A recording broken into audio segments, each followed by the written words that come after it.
Bicara tentang bagaimana kita melihat akan persoalan, akan problem dalam hidup kita secara benar. Ada banyak anak Tuhan yang mengeluh dengan kesulitan yang dia hadapi, dengan semua tantangan, dengan semua hambatan, dengan semua masalah yang harus dia kerjakan dan dia hadapi setiap hari. Tetapi seringkali kita tidak melihat akan persoalan itu secara benar. Sehingga akibatnya ada banyak hal yang tidak perlu kita alami dan tidak perlu terjadi, tapi kenyataannya toh berlaku dan terjadi dalam kehidupan kita. Dan manusia, yang namanya manusia ini terbatas sekali, sehingga kita bisa mengerti bahwa seringkali yang hari ini kita sebut sebagai persoalan, sebetulnya malah berkat yang kita pada waktu menghadapinya belum mengerti bahwa itu bukan persoalan, melainkan berkat. Pak Subianto baru cerita dengan kami dalam minggu ini, bagaimana Tuhan memberkati kehidupan mereka. Kira-kira 3 tahun yang lalu, saya masih ingat, Pak Subianto ini pernah menyampaikan akan pergumulannya, akan problemnya. Mereka tinggal di daerah atas, di daerah Gombel sana, ada daerah namanya Ngesrep Barat. Nah, mereka tinggal di situ.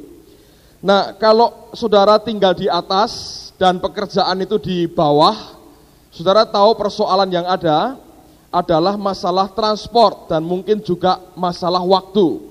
Anda bisa bayangkan kalau anak-anak sekolah di bawah, Pak Bianto kerja dan istrinya juga di bawah, gereja juga di bawah, setiap hari harus naik turun, naik turun, naik turun.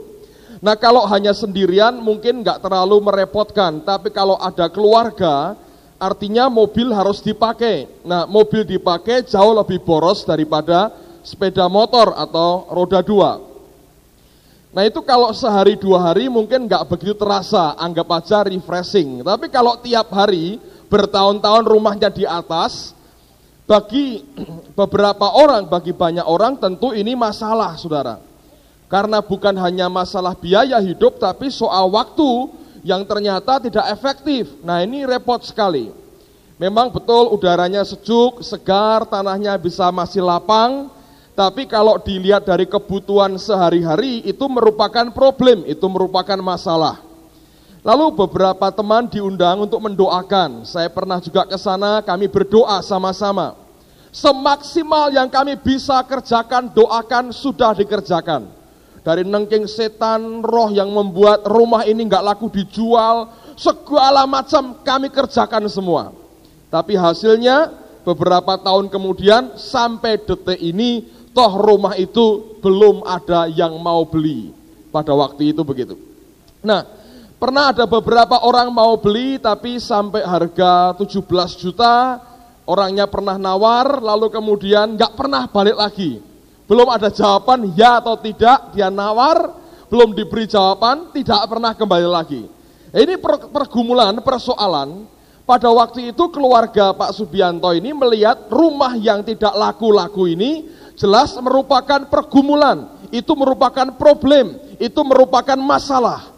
Kerinduan mereka, kemauan mereka adalah bagaimana supaya rumahku ini cepat dijual, laku, harganya baik, kami bisa pindah di bawah, cari rumah yang layak, dan kami bisa pelempati kalau ke gereja, kalau kerja, kalau sekolah, atau ke tempat yang lain tidak terlalu jauh, menghemat banyak sekali, di samping uang juga, waktu juga hemat.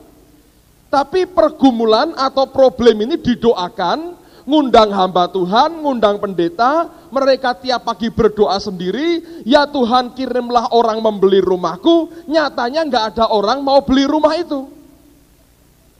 Orang malas tiap hari lewat kuburan, jadi mikir kan, nanti kalau punya anak kecil, bagaimana tiap hari anak saya main tok umpet di kuburan, kan nggak lucu. Jadi mungkin itulah bagian daripada kenapa orang tidak datang. Tapi kan kita berdoa, Pak. Oh iya betul, makanya itu saudara. Kenapa orang berdoa begitu rupa, ngambil pendeta, datangkan pendeta, didoakan tiap hari, nyatanya rumah itu nggak laku. Nah, beberapa bulan yang lalu tiba-tiba ada kejutan. Pak Wali Kota datang ninjo ngesrep, saudara. Ini kan luar biasa. Rupanya daerah itu dan bawahnya akan dipakai perumahan mewah, real estate baru. Begitu lihat begitu, wah kaget saudara. Karena saluran air diperbaiki, listriknya akan luar biasa, segalanya nomor 1 untuk daerah itu. Lalu kemudian sekarang diminta oleh yang punya real estate, mau dibeli tanahnya. Diberi harga lebih dari 2 kali lipat. Yang seharusnya dulu orang pernah tawar, belum diberi jawaban saudara. Sekarang akan dibeli dengan harga lebih dari 2 kali lipat. Nah ini kalau dibiarkan terus, kira-kira perumahan jadi, orang pada beli daerah situ, mungkin sekian bulan lagi atau tahun depan bisa 5 kali lipat dari harga yang tahun lalu diminta oleh orang. Nah sekarang problem ini sudah nggak problem lagi, ini merupakan berkat besar. Ngerti saudara? Barangnya sama, tempatnya sama, tapi karena suasana situasi berbeda, yang namanya problem ini sudah nggak jadi problem lagi. Lalu kemarin hari Sabtu kami ngobrol-ngobrol di kantor. Nah ini teman-teman ini hebat-hebat, ada yang bisa nyarikan rumah, ada yang apa. Lalu orang-orang kantor termasuk saya pengen jadi maklar saudara. Lalu kami nawari ke Pak Subianto. Pak Marso bilang, mau pindah bawah. Ada Pandanaran. No, saya tahu rumah, mau montak yang harga berapa katanya. Dari 30 sampai 100 sekian, saya punya semua. Waduh, saya lihat hebat dengan gaya meyakinkan. Seperti seorang terbaik di dunia, dia tawarkan rumah Pandanaran. Pak Yohanes nggak terima. Wah jangan, rumah dekat saya saja, Mojopahit Mencit sana lebih enak katanya. Menurut dia loh saudara ya. Tawarkan daerah sana, wah daerahnya begini-begini, dekat dengan perumahan Kakancan Mukti. Nah itu kira-kira setengah jam ke sini, kalau nggak kalang sepeda jalan saudara. Wah nawarkan, saya ikut juga. Jangan Pak, jangan pilih mana-mana. Pilih belakang sini saja, kalau ke gereja dekat. Yang mana Pak yang dijual? Belum tahu saya katanya. Saya bilang pokoknya pilih yang dekat, ke gereja tinggal jalan. Semua ngasih komentar, dia bilang maaf tidak saya jual rumah saya. Loh nggak jadi. Katanya minta dijual, problem dulu katanya, sekarang ini rezeki saya. Dia pinter nih, ditunggu kira-kira setahun depan, mungkin bisa 5 kali lipat harganya. Kalau dia mau jual saudara. Saudara bisa mengerti, kita harus melihat persoalan, problem itu secara tepat sebetulnya. Sebab yang namanya problem hari ini, belum tentu itu problem sebetulnya. Ini fakta saudara.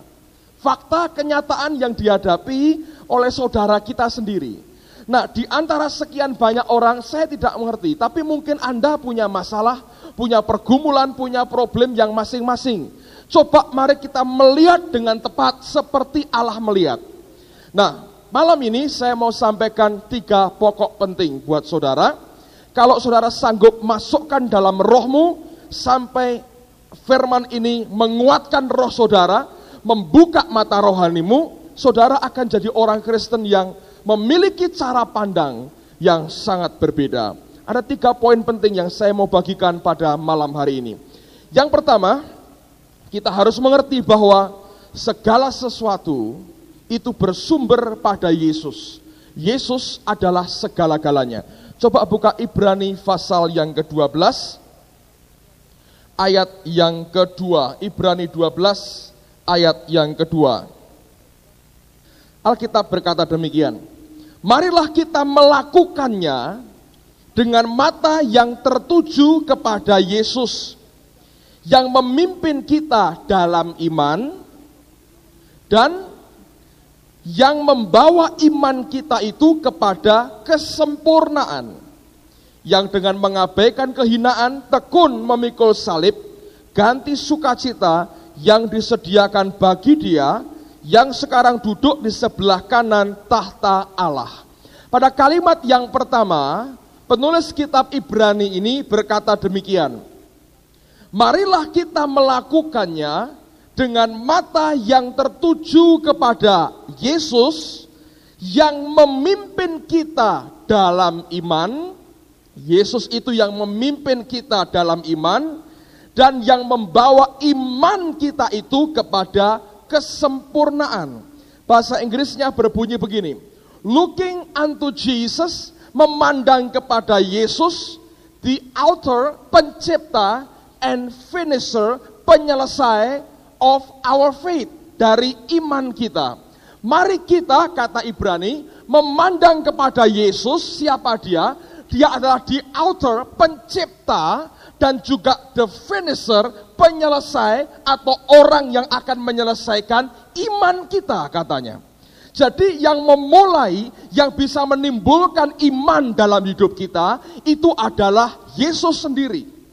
Nah, kelak yang akan menyelesaikan iman ini adalah Yesus juga. Kapan iman itu selesai? Ketika iman itu terjadi seperti yang kita imani, yang kita yakini, kemudian terjadi, nah iman itu selesai. Misalnya begini, saudara beriman untuk sepeda motor. Yesus yang memulai sebetulnya, baru iman itu lahir. Lalu kemudian kapan iman ini berakhir? Iman untuk sepeda motor ini berakhir pada waktu engkau mendapat sepeda motor. Ketika engkau mendapat, maka imanmu sampai garis finish. Iman untuk hal itu. Dan yang menyelesaikan adalah Yesus sendiri. He is the author and the finisher. Dia yang memulai, menciptakan, dia yang mengakhiri akan iman kita.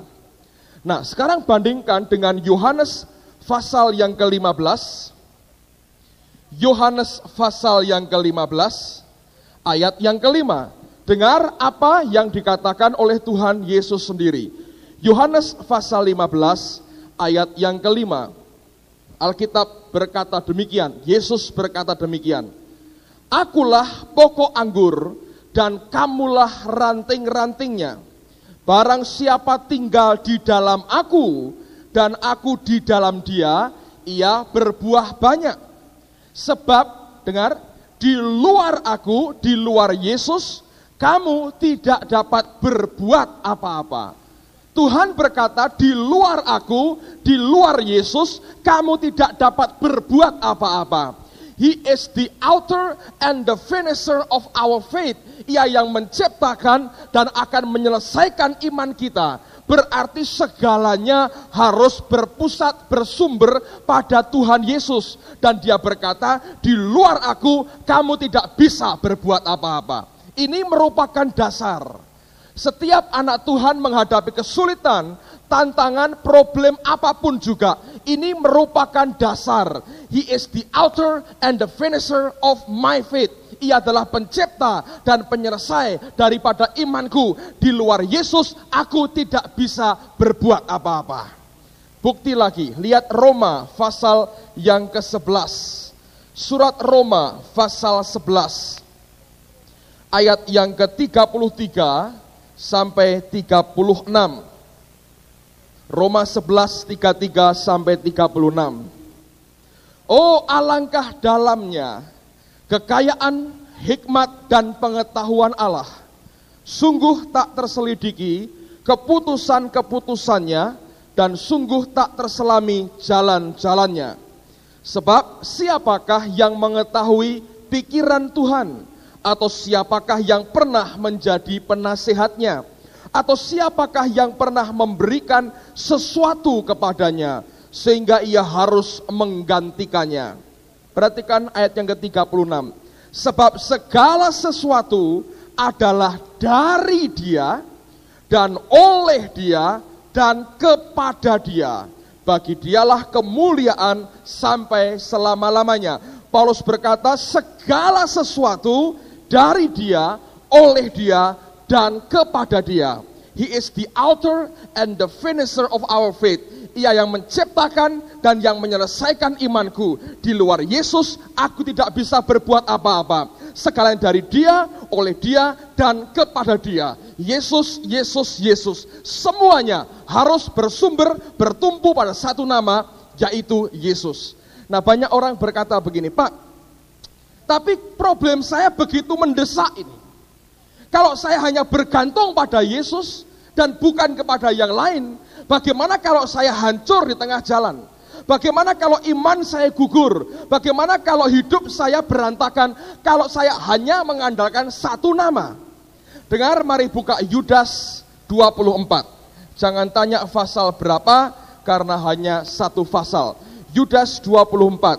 Dengar apa yang Tuhan katakan lewat surat Yudas. Tepat sebelum Wahyu. Tepat sebelum Wahyu ada surat Yudas 24.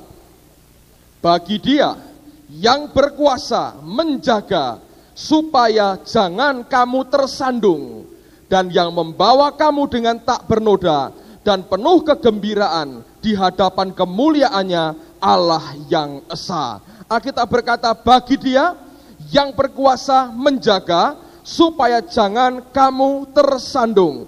Now unto Him that is able to keep you from falling. Bagi Dia yang mampu menjaga engkau supaya engkau tidak jatuh, supaya engkau tidak gugur. Siapa yang sanggup menjaga? Yesus juga. Dia yang memulai, dari Dia, oleh Dia, dikerjakan oleh Dia. Sementara Dia mengerjakan hidup kita, Dia mampu menjaga kita jangan sampai jatuh. Akhirnya tujuannya kepada Dia, the author and the finisher of our faith, yang menciptakan dan penyelesai dari iman kita. Saudara sekalian, sebagai anak Tuhan, poin yang pertama ini seharusnya merupakan dasar yang tidak boleh goyah dalam hidup kita. Apapun yang kita hadapi, seperti apapun kesulitan dan problem yang ada, ingat bahwa segala-galanya harus berpusat hanya kepada satu nama, yaitu Tuhan Yesus. Sekarang poin yang kedua, ini penting sekali. Dengar baik-baik, saya mau berikan penjelasan begini, saudara. Saudara, banyak orang Kristen berbuat yang tidak tepat. Biasanya ketika problem datang, kita cenderung untuk langsung menghadapi problem ini. Oh, ada masalah, mari selesaikan. Kita punya kekuatan, punya pikiran, punya koneksi, punya teman, punya saudara. Ini merupakan resources, sumber kekuatan yang aku miliki. Nah, ini problem yang aku harus hadapi.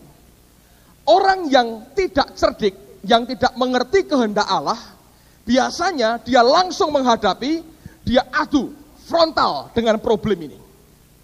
Saudara, akhirnya terlalu banyak orang Kristen yang gugur dan kemudian kalah ketika dia menghadapi kenyataan problem pergumulan seperti ini. Dia bergulat dengan sendirinya dan akhirnya dia kalah. Kenapa?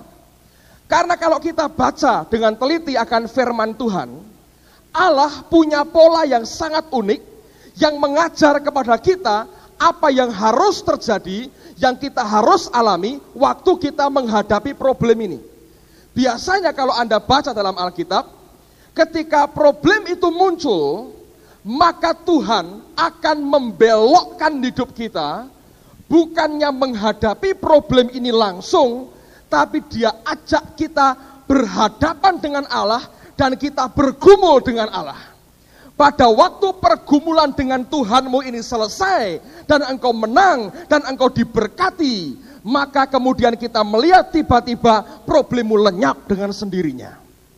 Aneh sekali, saudara. Tuhan seringkali membelokkan akan perhatian kita, akan hidup kita, bukan kepada problemnya, tapi kepada Dia sendiri. Pada waktu kita berani bergumul dengan Allah, kita berani pakai lutut kita bergumul, kita bergulat dengan Tuhan, pada waktu sampai titik di mana engkau menang dan Allah memberkati hidupmu, lalu tiba-tiba problem ini akan lenyap dengan sendirinya. Saya ingin berikan contoh, buka bersama dengan saya kitab Kejadian pasal yang ke-32. Cerita ini punya latar belakang begini. Sebelum kita baca, coba dengarkan saya dulu, saudara. Ribkah punya dua orang anak laki-laki. Yang pertama Esau, yang kedua Yakub. Yakub artinya tukang jegal, tukang nipu. Sejak lahir sudah ketahuan modelnya. Lahir sambil megangi tumit kakaknya, jegal kakaknya. Nah, Esau ini seorang pemburu yang gagah perkasa. Yakub ini seorang penipu yang liciknya luar biasa. Fisiknya tidak akan menang dengan Esau. Yakub ini kerjanya kira-kira banyak menolong mami di dapur. Kalau Esau banyak berburu, jadi kuat badannya. Orang ini pinter masak, ini pinter cari bahan masakan, kira-kira gitu, saudara. Nah, satu kali dia masak, Esau kepingin, dan dia tukar dengan hak kesulungannya. Dan yang kedua, ketika itu dia curi akan berkat yang mestinya diberikan kepada Esau. Dia curi, Anda semua tahu ceritanya, sehingga berkat itu turun kepada Yakub. Ketika Ishak mati, ya betul, Ishak mati, Esau begitu benci dan dia berkata, kalau masa perkabungan kematian bapakku lewat, aku akan bunuh Yakub. Itu merupakan nasar, itu merupakan sumpahnya, itu merupakan wujud daripada kebenciannya kepada adik kandungnya sendiri. Nah, Yakub lari kepada pamannya Laban.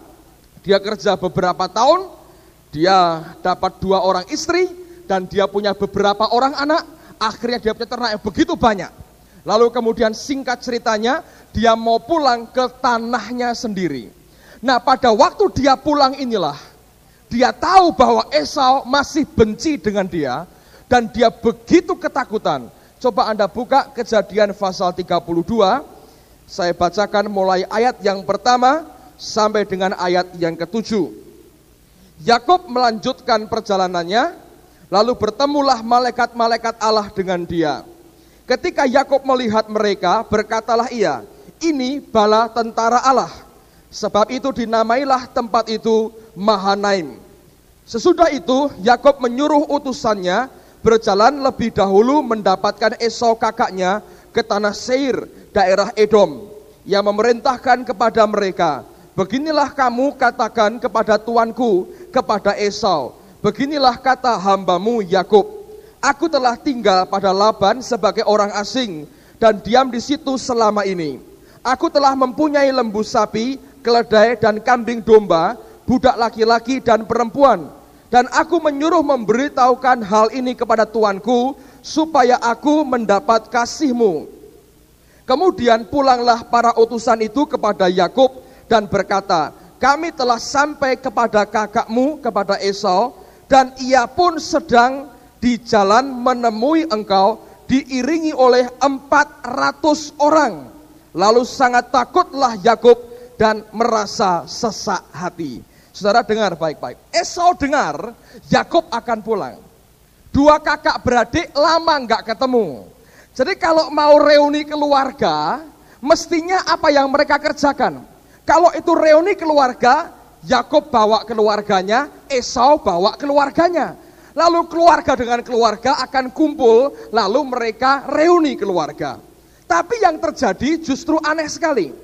Esau datang membawa 400 orang laki-laki. Ini bukan rakyat, ini pasukan. Saudara, kalau dia bawa pasukan 400 orang banyaknya, artinya dia punya niat untuk membunuh akan Yakub. Masih punya niat kuat untuk membinasakan adiknya sendiri. Dan itu yang membuat Yakub begitu takut dan sesak hatinya. Mestinya dia mau coba suap Esau dengan memberi kabar, dengan memberi barang-barang. Tapi nggak berguna banyak, karena Esau bencinya luar biasa. Sumpahnya dia berkata, aku akan bunuh Yakub. Ketika akan jumpa dengan Yakub, dia bawa berapa? 400 orang pasukan. Dan ini sesuatu yang Yakub mengerti. Kalau Esau bawa pasukan, dia pasti akan bunuh aku. Alkitab berkata ia takut dan sesak hati.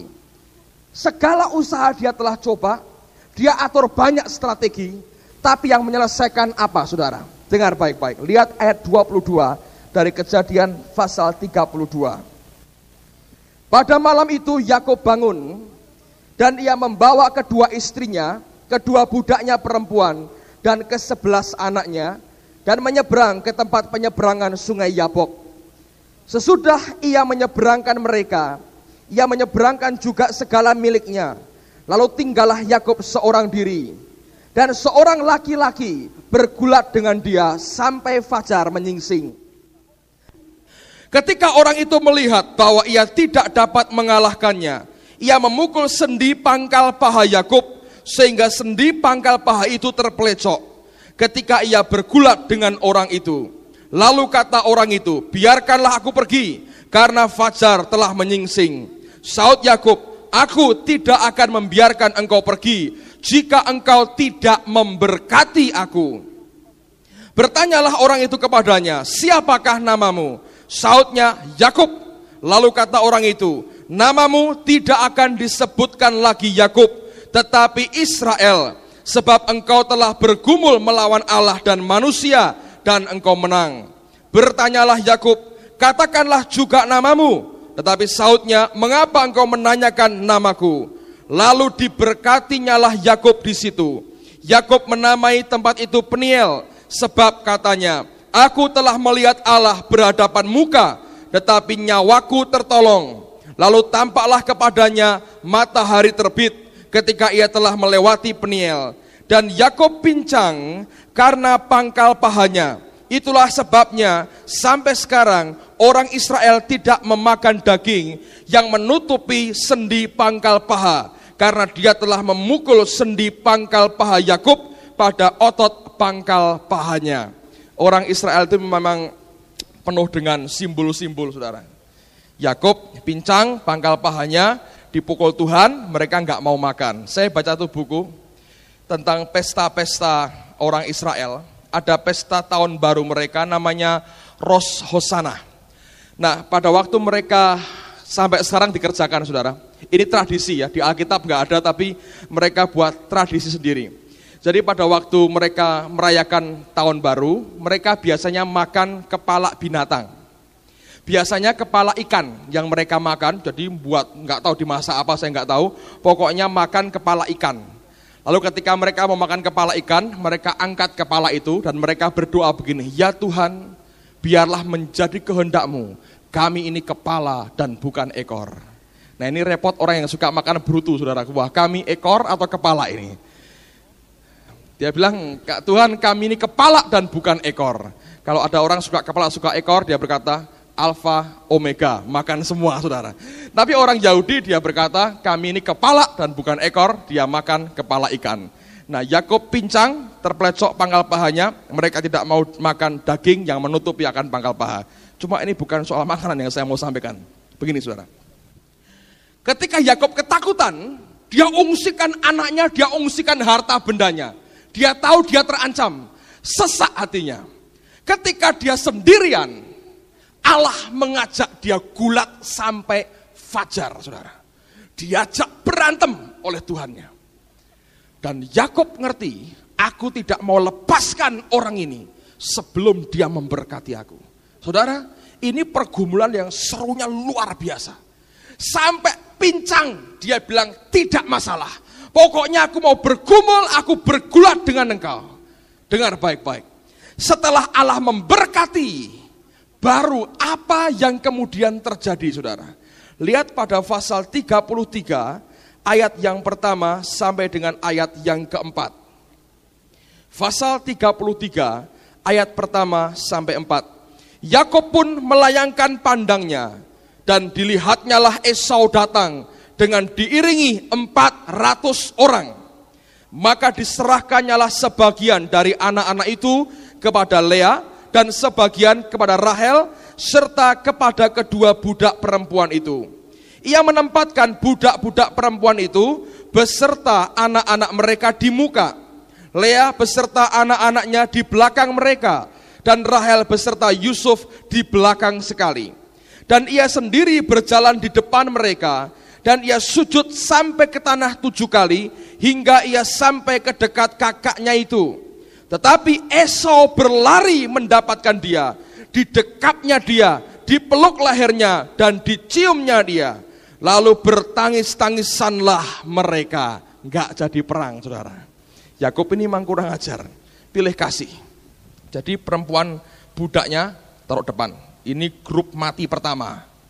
Lalu Lea yang kurang dia kasih nomor 2, grup mati kedua. Rahel yang paling dia cintai terakhir. Syukur selamat, bisa lari duluan. Nah, dia di depan. Ini barisannya perempuan sama anak-anak semua. Dia nggak mau keluarkan pasukannya. Ini orang kurang ajar, berlindung pada istri dan anak-anaknya. Perempuan dan anak-anak dipakai sebagai proteksinya. Jadi kalau pasukan lihat anak-anak, masa tegel, bunuh gitu kan kira-kira. Jadi dia proteksi, di depan memang, tapi di belakang ini perempuan sama anak-anak semua. Saudara sekalian, dia pikir dia mati, tapi apa yang terjadi? Hasil pergumulan semalam dengan Allahnya. Waktu dia berhadapan dengan Esau, yang muncul di wajah Esau senyum, dia dipeluk, dicium, tangis-tangisan. Wah, gak jadi perang, tangis-tangisan. Ini 400 pasukan Esau mau perang, lihat gitu. Oh, gak sido katanya, tangis-tangisan, saudara. Problemnya selesai. Kapan selesai? Waktu semalam dia bergumul dengan Allah.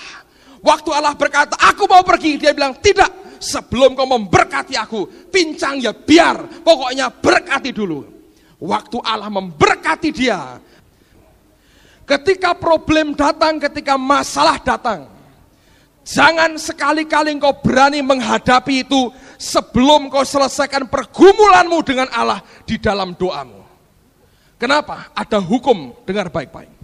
Kalau engkau tidak bisa bergumul dengan Allah, dan engkau tidak mau bergumul dengan Allah, engkau harus bergumul dengan problemmu sendiri, saudara. Kalau engkau tidak mau menyembah Allah, engkau akan dibuat menyembah kepada manusia. Kalau engkau tidak mau taat kepada Allah, engkau akan dibuat taat kepada manusia. Kalau engkau tidak mau tersungkur di depan Tuhan, engkau akan tersungkur kalah di depan problem dan persoalanmu sendiri. Yakub ngerti, kalau dia memberkati aku, ini akan selesai dan aku akan menang. Dan Allah membuktikan, saudara.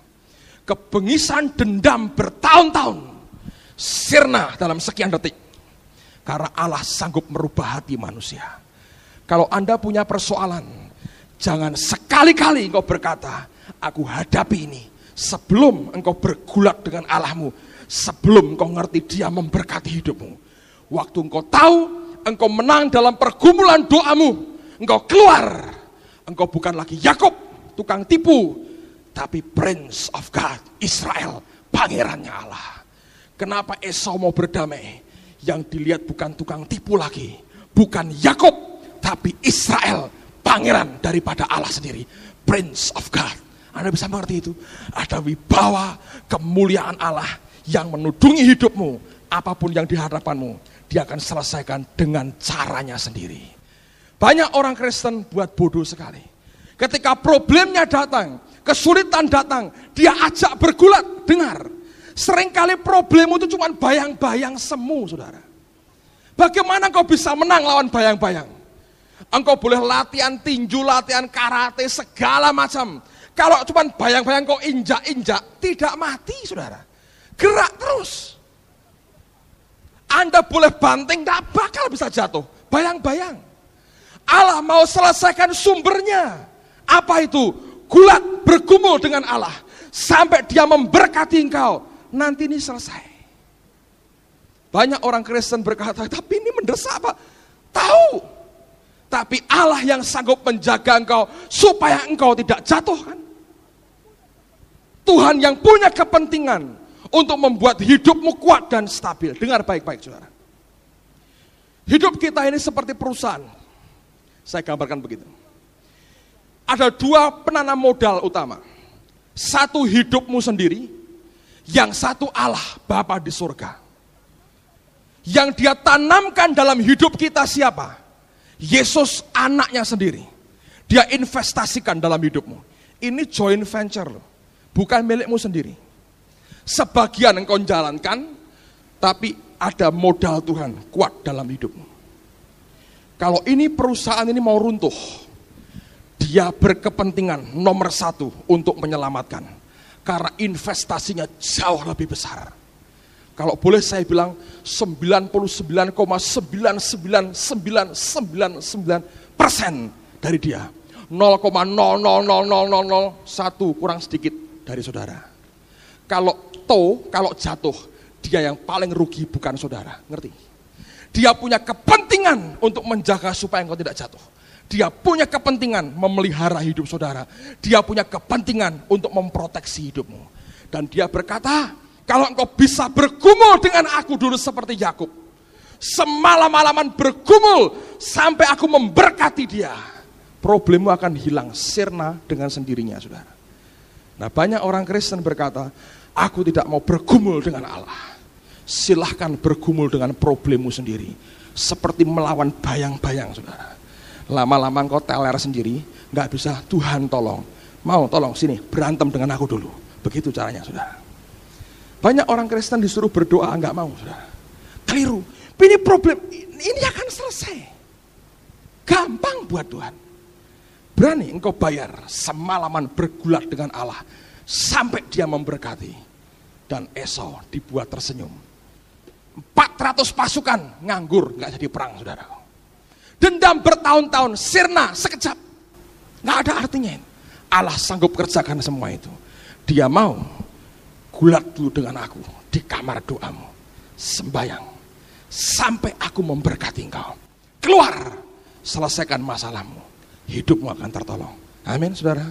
Yang terakhir, yang ketiga, faktor ketiga yang kita harus perhatikan adalah istilah saya faktor binatang buas dalam hidup kita. Apa itu? Lihat Ulangan pasal yang ke-7. Saya baca ayat ini ayat aneh sekali, tapi berbicara banyak sekali. Dengan ayat ini tidak ada orang kecewa dengan Tuhan lagi. Saudara yang punya persoalan, dengar baik-baik, baca ayat ini, renungkan, lalu mengertilah bagaimana Tuhanmu bertindak dalam hidupmu. Ulangan 7 ayat yang pertama. Apabila Tuhan Allahmu telah membawa engkau ke dalam negeri kemana engkau masuk untuk mendudukinya, dan ia telah menghalau banyak bangsa dari depanmu, yakni orang Het, orang Girgasi, orang Amori, orang Kanaan, orang Feris, orang Hewi, dan orang Yebus, 7 bangsa yang lebih banyak dan lebih kuat daripadamu. Lalu kemudian ini merupakan daftar, Anda baca terus, kita lompat. Bagaimana caranya mengatasi 7 bangsa ini? Ayat 22, lihat. Tuhan Allahmu akan menghalau bangsa-bangsa ini dari hadapanmu sedikit demi sedikit. Engkau tidak boleh membinasakan mereka dengan segera. Kenapa?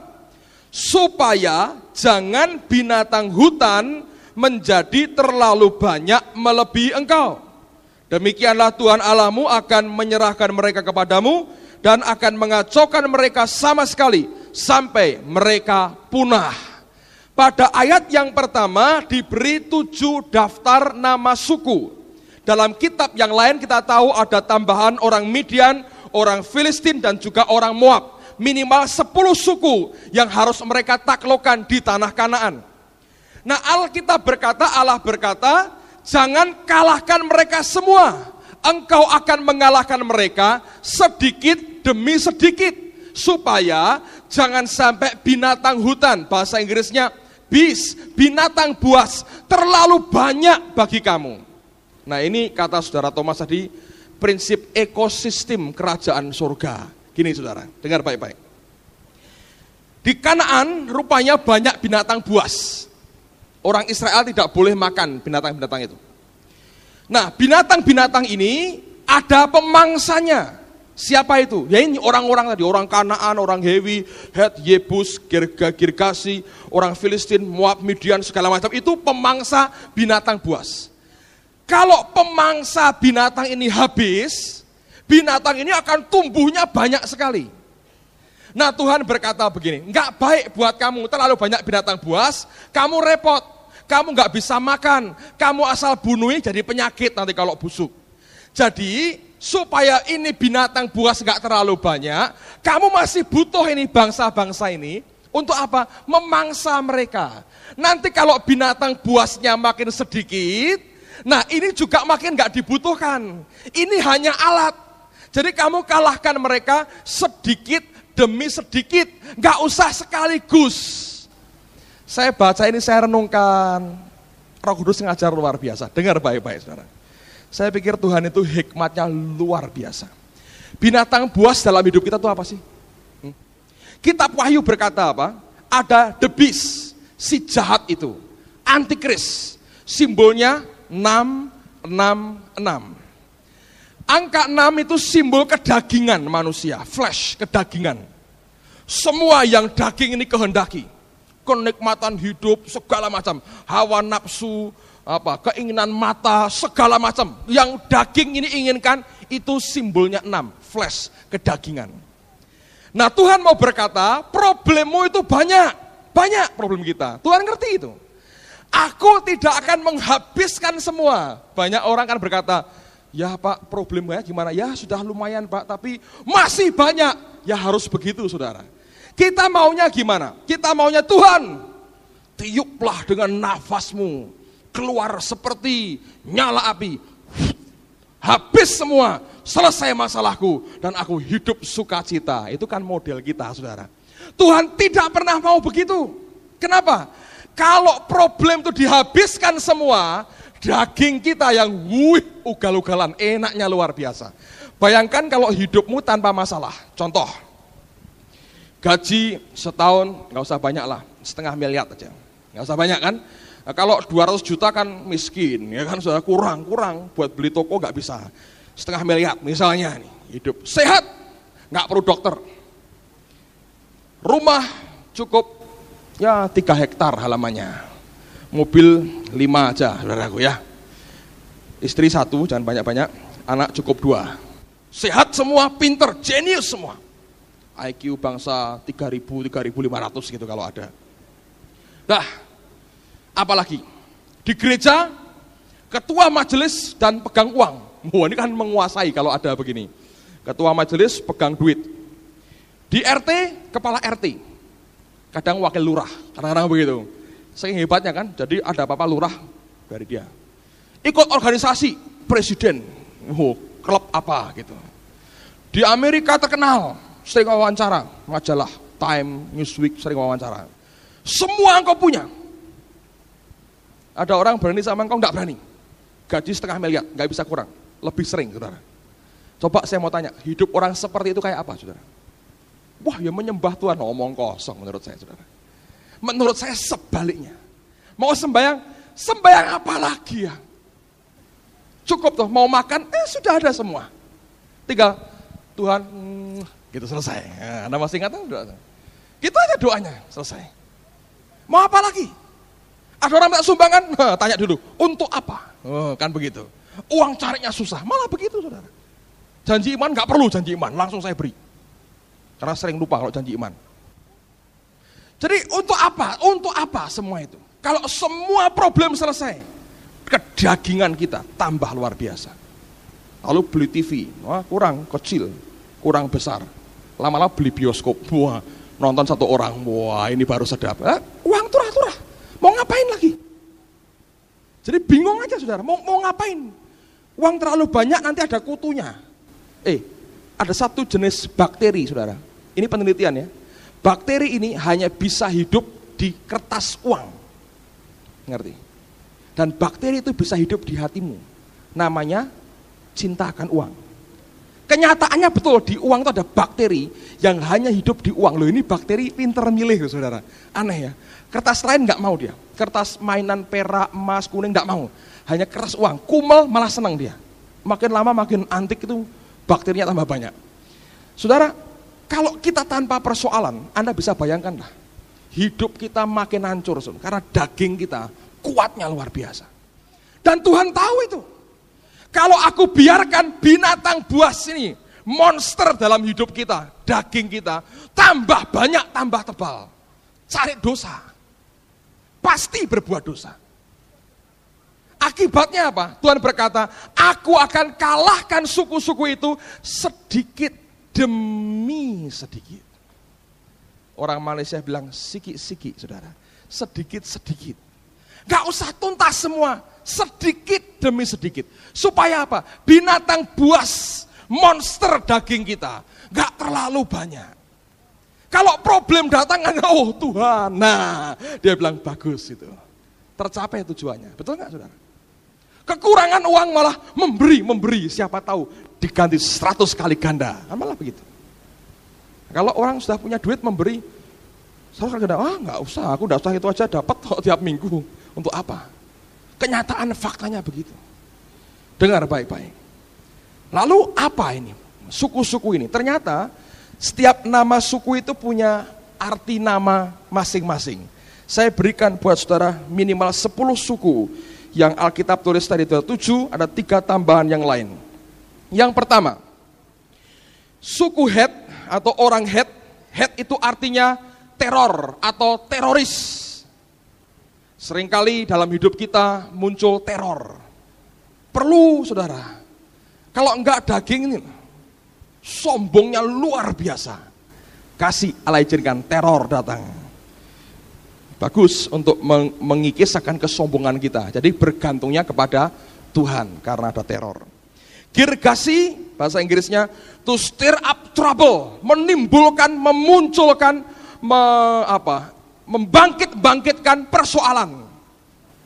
Ada, Anda mau kena persoalan apa yang tiba-tiba pokoknya membangkit-bangkitkan persoalan. Ada orang-orang seperti ini yang mampir dalam kehidupan kita, membangkitkan persoalan. Engkau bilang, Tuhan singkirkan orang ini dalam nama Yesus. Tuhan bilang, ya sedikit aja ya katanya. Bisa saya tambahin lagi. Untuk apa?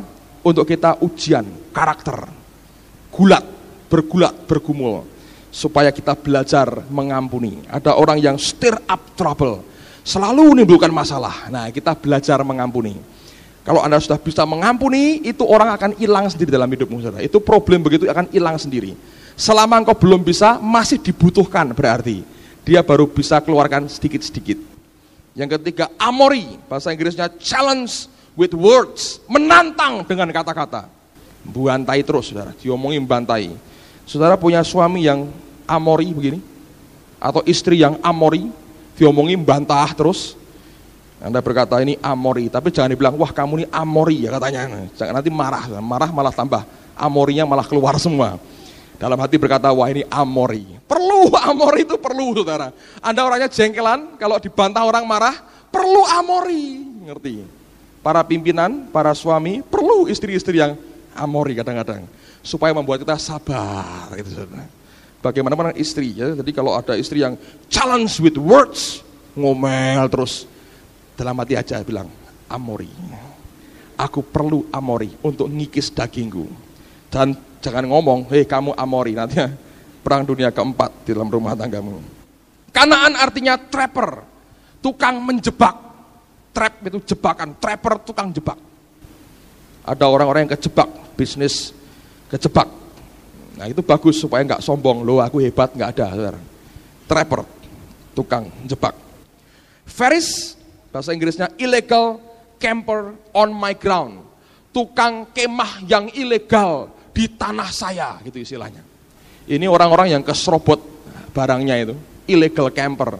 Anda punya tanah dipakai orang serobot orang. Wah, ini bangsa Ferris, saudara. Kalau Anda masih cinta harta, kadang-kadang perlu orang-orang yang ilegal-ilegal itu masuk dalam hidupmu, lalu engkau ketipu sana, ketipu sini, lalu berkata, wah aku kena Ferris. Tuhan hilangkan. Belum, karena kamu masih cinta harta. Makin cinta harta, makin banyak Ferrisnya berkembang biak tambah banyak. Jadi dihapusi orang, terus orang seperti ini. Perlu kadang-kadang, sampai engkau berkata, ya Tuhan aku gak cinta harta lagi. Allah berkata, oh betul hatimu gak cinta harta, hilang sendiri. Ferrisnya menguap sendiri, nantinya hilang sendiri. Heavy itu serpent, ular, bisa, racun. Ada orang-orang yang diganggu oleh kata-kata yang meracuni terus seperti itu. Ya, kalau kita gak bisa memakai firman Tuhan, pedang roh dalam hidup kita, ya akan terus teracuni seperti itu. Telinga kita akan dengan gampang teracuni. Yebus artinya memasuki daerah baru secara ilegal. Masuk daerah baru secara ilegal. Diajar, didorong untuk intervensi secara ilegal. Ini seringkali jadi masalah dalam kehidupan kita. Ada dorongan-dorongan jahat dalam hidup kita. Problem-problem yang membuat dorongan jahat dalam hidup kita. Dan Tuhan berkata seringkali itu merusak, menghantam balik kehidupan kita. Dan baru bisa selesai kalau engkau singkirkan semua kecintaan akan harta dalam hidup kita. Midian itu strife, contention, pertengkaran. Ribut, cekcok terus. Ini temannya Amori, saudara. Kalau Amori Anda ladeni, challenge with words, tantang kata-kata, Anda bantah lagi, Midian datang, strife, contention. Anda pikir, Pak rumah saya kok strife terus, itu Midian. Lah kok enggak hilang-hilang Pak? Ya kadang-kadang perlu untuk ngikis dagingmu. Belajar untuk kita menguasai diri, jangan banyak ngomong, banyak berdoa, saudara. Jangan banyak ribut, jangan sering adu argumentasi dengan orang yang tidak perlu. Dan itu menolong kita untuk mematikan daging kita. Filistin, ini aneh sekali, to wallow in the dust. Itu berkubang pada debu, pada tanah, pada pasir. Ini simbol self pity, orang yang merasa kasihan terus dengan diri sendiri. Jadi nyungsepnya di tanah, di debu terus. Ini nggak pernah hilang. Oh, ini kalau orang begini akan terus diteror oleh banyak masalah sehingga dia seperti orang nelongso. Hidup saya kok begini, ini kok begini, kecewa terus sama orang, negatif terus sama orang. Kok nggak hilang-hilang Tuhan? Lah itu untuk ngikis itu dagingmu, saudara. Anda akan dihadapkan kepada orang-orang seperti ini. Terakhir Moab itu against, pemberontakan, rebellion, pemberontakan dalam hidup kita. Seringkali muncul dalam usaha, dalam kita ngatur karyawan, ngatur bawahan, itu muncul pemberontakan seperti itu. Itu penting buat kita, saudara, untuk ngikis kedaginganmu sendiri. Engkau berteriak, Tuhan singkirkan Moab dalam hidupku. Tuhan bilang, ya satu aja, yang tiga biar masih kuat-kuat. Untuk apa? Untuk menghancurkan akan binatang buas dalam hidup kita. Anda ngerti itu? Setiap kali ada pergumulan, ada masalah, Tuhan berkata, aku mau hancurkan semua. Tapi sedikit demi sedikit. Supaya apa? Binatang buas jangan terlalu banyak dalam hidupmu. Itu maunya Tuhan. Ayat terakhir, lihat apa yang Paulus katakan. 2 Korintus pasal yang ke-12. Paulus juga mengalami akan hal yang sama. 2 Korintus pasal yang ke-12 ayat 7 sampai dengan ayat yang ke-10. 2 Korintus pasal 12 ayat 7 sampai dengan ayat yang ke-10. Dan supaya aku jangan meninggikan diri karena penyataan-penyataan yang luar biasa itu, maka aku diberi suatu duri di dalam dagingku, yaitu seorang utusan iblis untuk menggocoh aku, supaya aku jangan meninggikan diri. Tentang hal itu aku sudah 3 kali berseru kepada Tuhan, supaya utusan iblis itu mundur daripadaku. Tetapi jawab Tuhan kepadaku, cukuplah kasih karuniaku bagimu, sebab justru dalam kelemahanlah kuasaku menjadi sempurna. Sebab itu terlebih suka aku bermegah atas kelemahanku, supaya kuasa Kristus turun menaungi aku. Karena itu aku senang dan rela di dalam kelemahan, di dalam siksaan, di dalam kesukaran, di dalam penganiayaan dan kesesakan oleh karena Kristus. Sebab jika aku lemah, maka aku kuat. Paulus mengalami, saudara. Dia terima penyataan yang luar biasa. Allah ngerti kalau aku biarkan sombong, dia pasti. Dia akan tinggi hati. Allah berkata, beri utusan iblis, kasih duri dalam daging. 3 kali dia berdoa, Tuhan singkirkan. Tuhan diam aja. 3 kali dia berdoa, dia bilang, tidak Paulus, aku sudah cukup baik dengan kamu, sudah luar biasa, cukup kasih karuniaku. Itu perlu buat kamu. Untuk apa? Supaya kedagingannya tidak muncul dalam hidupnya. Jadi kalau Anda berkata, kapan ya problem saya berakhir? Mungkin tidak pernah berakhir, saudara. Satu hilang, satu muncul, satu hilang, satu muncul. Tapi bukan supaya engkau hancur hidupmu. Allah nggak pernah iseng, saudara. Dengar, Allah nggak pernah gini, wah ini anakku kok tenang-tenang, tak dikit-dikit ya, biar tenang, biar bergelisah. Nggak pernah. Dia nggak pernah berbuat sesuatu tanpa tujuan yang jelas, tidak pernah. Semua yang dia kerjakan punya nilai kekal yang luar biasa, yang manusia tidak mungkin bisa mengerti. Tapi paling tidak kita memahami kenapa problem dalam hidup kita hanya sedikit demi sedikit dia singkirkan, supaya binatang buas kedagingan kita tidak terlalu banyak sehingga menenggelamkan kita dan menguasai kita. Setiap tantangan, setiap pergumulan, setiap masalah senantiasa punya tujuan untuk membawa kita makin dekat dengan Dia. Saudara sekalian, kalau kita belajar ini, saya berdoa, mari melihat akan setiap problem kita secara benar. Ingat, Jesus is the author and the finisher. Dia yang menciptakan, dia yang mengakhiri, penyelesai dari iman kita. Di luar Yesus kamu tidak bisa berbuat apa-apa. Semua dari Dia, oleh Dia, kepada Dia. Semua sumbernya pada Yesus. Dan hanya Dia yang sanggup menjaga kita supaya tidak jatuh. Yang kedua, kita belajar tadi. Sesuatu yang kita hadapi, jangan sekali-kali engkau hadapi sebelum engkau bergumul dengan Allah dan engkau menang dalam pergumulan dan Allah memberkati hidupmu. Pada waktu Allah memberkati engkau, hadapi itu, engkau akan keluar sebagai pemenang. Makanya perlu jadi orang Kristen yang berdoa tiap hari, bergumul dengan Allah, bergulat dengan Allah, sampai dia memberkati kita. Dan yang ketiga, mari belajar. Allah berjanji semua akan dia kalahkan, tapi sedikit demi sedikit. Kenapa? Untuk supaya daging kita tidak terlalu kuat menguasai kita. Saudara, akhirnya kembali kepada siapa? Kembali kepada kita. Engkau mau problemmu selesai?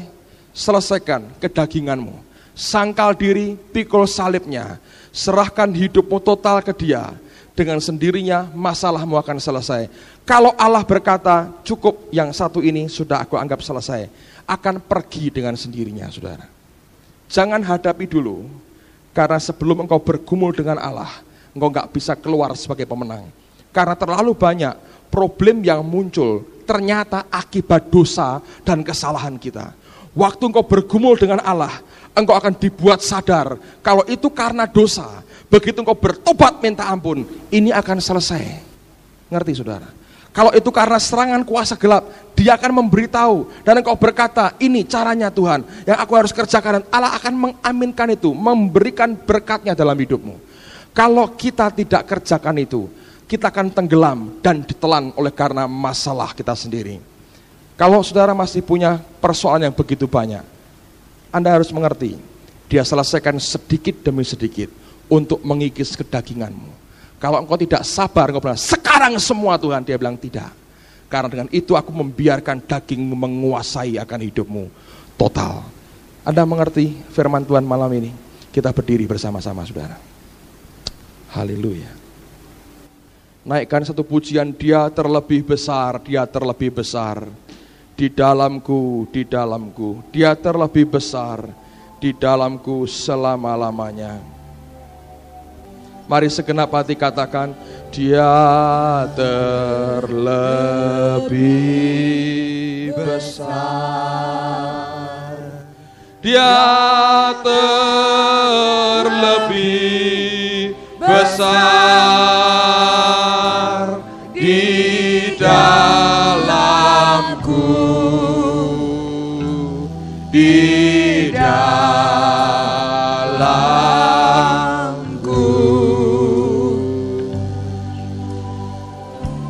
dia terlebih besar,